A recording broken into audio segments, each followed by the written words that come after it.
शिष्य को उपदेश किया। शिष्य ने पूछा, गुरुदेव मैं संसारी गृहस्थ में रहता हूँ, मेरे से ज्यादा साधना तप जब तो हो नहीं पाएगा, मुझे भगवत प्राप्ति कैसे होगी? कोई साधारण सहज सरल उपाय बता दीजिए। तो उनका रोज एक संत को भोजन पवाओ, भगवत प्राप्ति हो जाएगी। रोज एक संत को लाओ, चरणामृत उतारो, आरती करो, साष्टांग दंडवत करो, भोजन पवाओ, उनकी जूठन पाओ, तुम्हारा कल्याण हो जाए। पक्की बात, अमोघ बात बता दी। अब वो रोज संत लाते। कई वर्ष हो गए। एक दिन एक गांव में संत आए, श्रोता, उनको तो संत प्राण प्यारे लगने लगे थे। अब सेवा करते करते वो दौड़ के गए, महाराज जी कल हमारे यहाँ भोग पाइए। संत जी आए, भोग पवाया, खीर और परोस दी। संत ने दोबारा जब खीर परोसने लगे तो बस उन्होंने फिर डाल दिया। जी डाला तो खींच के उनके जोर के उनके थप्पड़ मारा। खीर खा ली तो थप्पड़ मारा जोर के। खीर खा के उठे, वो साष्टांग दंडवत किए, हाथ जोड़कर जैसे संतों को विदा करते थे वैसे विदा किया। वो उसी गांव में रुके।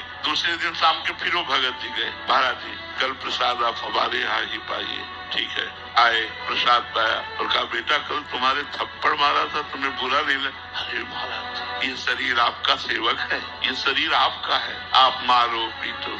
महाराज मेरा इस पर कोई अधिकार नहीं, मैं तो आपका था। बोले बहुत शीघ्र भगवान का साक्षात्कार तुम्हें हो जाए, आशीर्वाद। बहुत शीघ्र अब तुम्हें भगवान का साक्षात्कार होने वाला है, क्योंकि अब तुम योग्य हो गए हो भगवान के दर्शन के। ये बात हमारे द्वारा किया हुआ दूसरे के प्रति परहित का कर्म और उसके बदले में अनुकूलता ना चाहना, यही हमारा परमार्थ है। अगर हम ये नहीं जाना तो परमार्थ ही नहीं जाना। प्रायः सबकी भावना रहती है कि अगर हम किसी को थोड़ा भी हित करें तो थोड़ा हमारे अनुकूल तो बोल दे, ना ज्यादा सही तो इतना भी तो कह दे कि धन्यवाद, थैंक यू, आपने मुझे पानी पिलाया। ये भी सुनना मुझे नहीं है, ये भी चाहना नहीं, तभी परमार्थ पुष्ट होगा।